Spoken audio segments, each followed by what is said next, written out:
Assalamualaikum warahmatullahi wabarakatuh.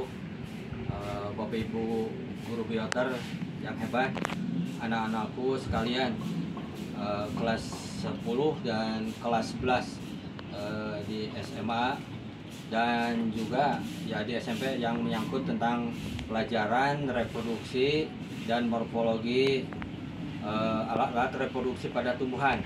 Nah, kita sekarang membahas kelanjutan dari video yang lalu ya, tentang penyerbukan. Nah, ini hasilnya sudah hari kedua ya.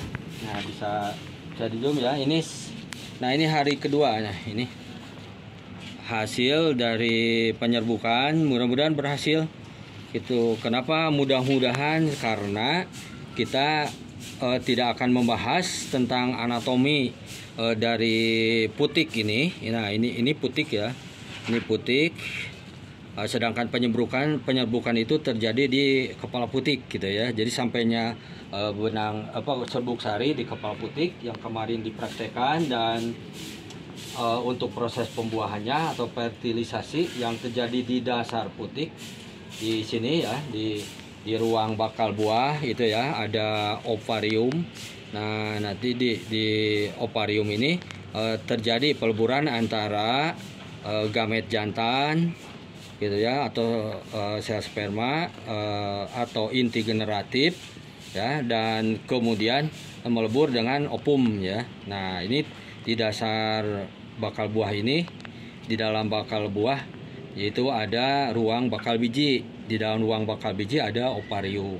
Nah, kemudian di hasilnya ini seperti ini. Jadi ini hari kedua ya. Mulai hari pertama kita hanya memang tidak dipresentasikan, tidak dilaporkan, tidak divideokan. Jadi hari pertama ini mahkota ini sudah menutup, gitu ya. Nah, mahkota itu sudah menutup, apalagi sekarang sudah hari kedua, gitu kan. Nah, hakikatnya ya, kalau sudah punya suami satu, gitu ya. Nah, sudah terjadi pembuahan, sudah punya suami satu yang menutup pintu kaca dan jendela gitu ya. Dan hording juga ditutup, tidak perlu yang lain gitu ya. Nah, ini hasilnya seperti ini. Kemudian kita beri contoh yang lain ya, yang sudah lebih besar. Nah, atau contoh yang ini ya, itu bunga jantan yang masih mekar gitu ya. Nah, dan ini bunga jantan yang sudah layu mahkotanya gitu ya. Dan kemudian nah ini contoh yaitu bunga jantan, bunga betina ini. Nah, ini yang ditunjuk itu bagian dasar putik. Nah, ini masih belum terjadi penyerbukan gitu kan. Dan kemudian selanjutnya ya contoh yang lain. Contoh yang ini yang sudah berumur 6 hari. Nah, seperti ini gitu kan. Jadi kita mau bahas tentang morfologi dari buah gitu ya, sebagai kelanjutan dari proses pembuahan.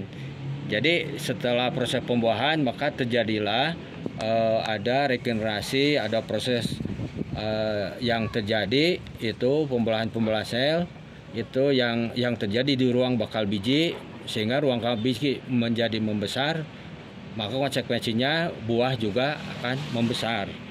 Nah, apalagi di sini ada daging buah yang sangat tebal, itu yang kita konsumsi ya. Jadi kita tidak ditujukan untuk memakan biji ya, kalau pada timun suri, tapi memakan daging buah. Nah, kita bisa lihat ya. Nah, ini bisa jadi untuk para siswa atau guru dibimbing oleh guru, jadi melihat bagaimana morfologi. Yang pertama kita loncat sih. Yang pertama dari sini kan bentuknya ini masih ke atas ya. Nah, ini masih ke atas, masih menunjuk ke langit gitu. Kemudian kenapa yang ini? Nah, ini bisa ini bisa di zoom. Kenapa yang ini? Nah, ini sisa dari mahkota. Jadi kepala putik ada di bawah, sedangkan dasar putik ada di atas. Ini kenapa? Ini karena pengaruh gravitasi bumi gitu kan.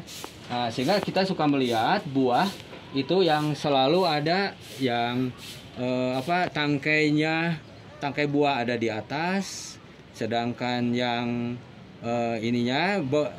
putik suka tersisa misalnya pada tanaman apa sih, pada buah delima misalnya, itu biasanya putik masih ada terus gitu ya, gitu.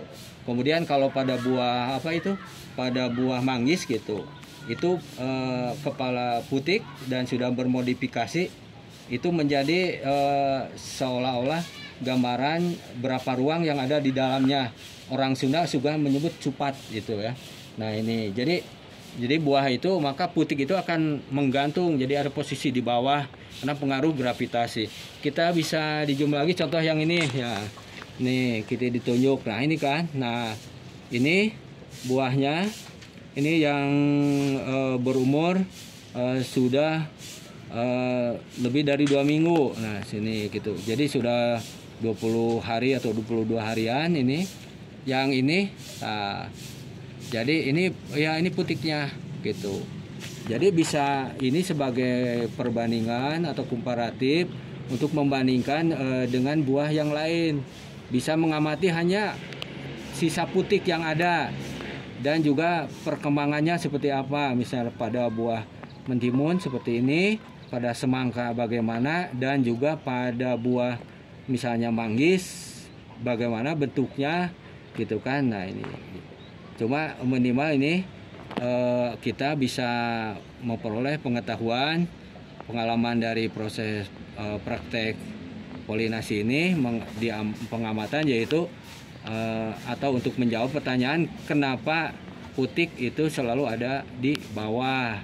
Nah ini karena perkembangan bakal biji dan buah gitu kan, karena pengaruh gravitasi jadi menggantung gitu kan.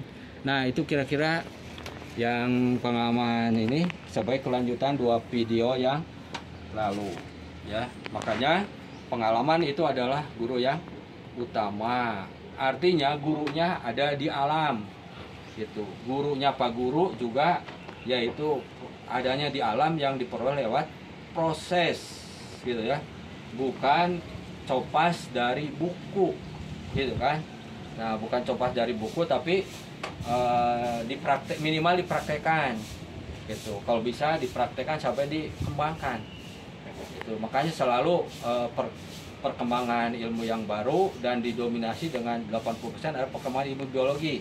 Itu dari siapa? Yaitu jadi orang yang suka praktek di lapangan yang disebut dengan peneliti. Tetap semangat menanam dan semangat meneliti. Untuk siswa diawali dengan meneliti itu adalah dengan semangat observasi ya.